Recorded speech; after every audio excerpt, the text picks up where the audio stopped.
دوستوں، کیا آپ نے کسی بھی خانقاہ کے سجادہ نشین کو یا کسی پیر کو ایسا کہتے سنا ہے کہ عرس میں مت جانا؟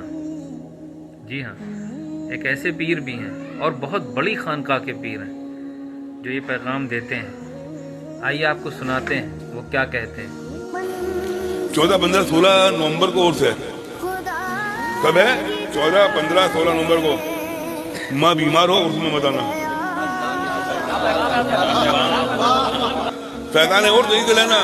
ماں بیمار ہو، ماں بڈی ہو، ماں خدمت چاہتی ہو تو عرس میں آنے کی ضرورت نہیں ہے۔ پیر جی کے چہرے کی زیارت کی ضرورت نہیں ہے۔ بہترین پیغام دیا۔ بات کڑوی ہے، کڑوی لگ رہی ہوگی، پسند نہیں آ رہی ہوگی، لیکن بچوں کو کون سمجھائے گا؟ پیر کے چہرے کی زیارت اتنی ضروری نہیں ہے جتنی ماں کی خدمت ضروری ہے، جتنے باپ کی خدمت ضروری ہے۔ وہ اگر پیر کے چہرے کی زیارت اتنی ضروری ہوتی حضرت ویسا کرنی صحابی ہوتے۔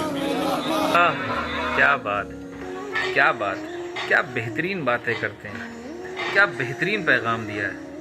اللہ پاک آپ کی عمر میں خیر و برکت عطا فرمائے۔